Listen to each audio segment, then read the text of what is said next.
आज देश बहुत मुश्किल हालात से गुजर रहा है। ऐसा हाल है, न कोई वकील, न कोई दलील, न कोई कार्रवाई और सीधे जेल। और शायद कलयुग का अमृत काल इसी को कहते हैं कि आप बिना पूछे, बिना कोई कार्रवाई किए हुए लोगों में जेल में डालते हो। ये मैं उमर खालिद की बात नहीं कर रही हूँ जो पिछले 2 साल से जेल में है। मैं सिद्दीक कपन की बात नहीं कर रही हूँ, मैं मोहम्मद जुबैर की बात नहीं कर रही हूँ, मैं आपके चुने हुए नुमाइंदों की बात कर रही हूँ जिनको आप लोग वोट डाल के एमएलए बनाते हैं, लोकसभा मेंबर बनाते हैं, चीफ मिनिस्टर बनाते हैं, मिनिस्टर बनाते हैं। कैसे उन पे करप्शन के चार्जेस लगा के बिना कोई वकालत के, बिना कोई कार्रवाई के जेल में डाला जाता है। हमारे लिए ये कोई अचंभे की बात नहीं है। हमने जम्मू कश्मीर में पिछले 5 साल से यही देखा है।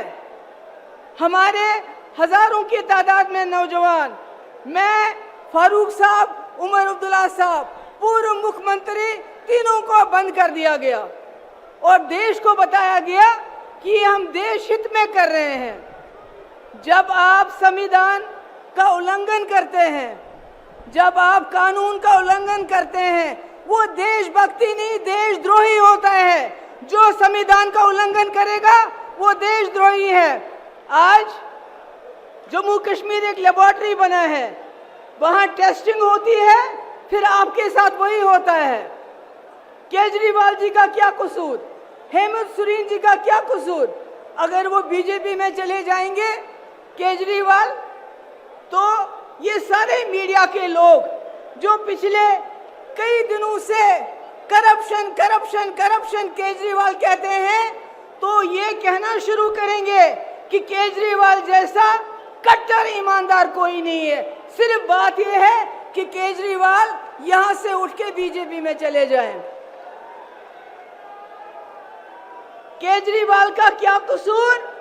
उन्होंने गरीबों के बच्चों के लिए स्कूल अच्छे अच्छे बनाए जहां से डॉक्टर, इंजीनियर, लॉयर, टीचर निकलेंगे।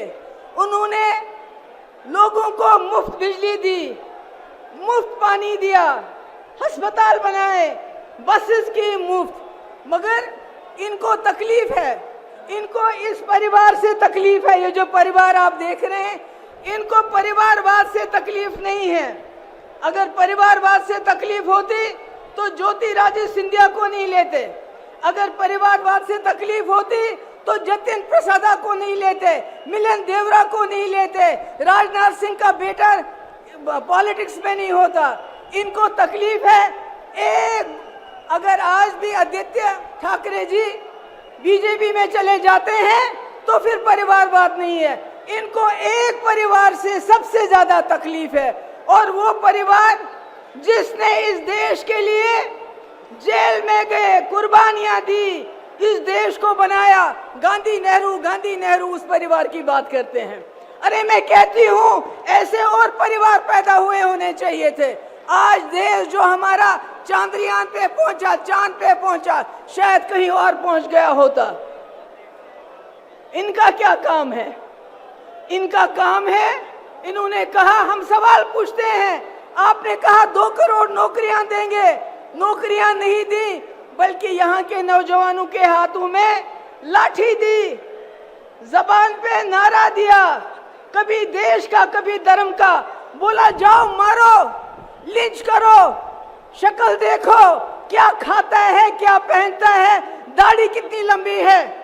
इन्होंने नौजवानों का अपराधीकरण किया, उनको दंगाई बनाया, कहा तुम दंगे करो, तुमको जेल नहीं भेजेंगे, मगर हमसे नौकरी का हिसाब मत मांगो, हमसे 2 करोड़ नौकरियों का हिसाब मत मांगो।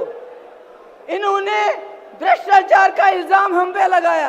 अरे चंदा चोरी में जितना भ्रष्टाचार इन लोगों ने किया, पिछले 75 साल में हमारे मुल्क में इतना भ्रष्टाचार कभी नहीं हुआ है।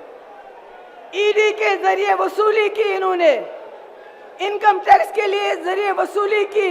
ये सबसे भ्रष्ट सरकार है। आज हम यहाँ पर इसलिए जमा नहीं है कि हमने केजरीवाल जी को, अपोजिशन को बचाना है, नहीं।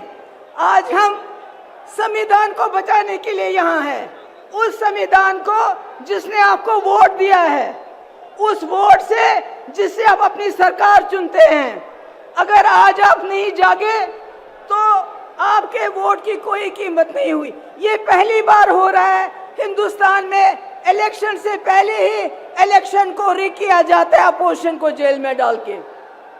मेरी आखिर में आप सबसे गुजारिश है, हमारे इंडिया अलायंस के पास टीवी नहीं है, अखबार नहीं है, फेसबुक नहीं है, यूट्यूब नहीं है, इनके पास सब कुछ है, गोदी मोदी सारा मीडिया।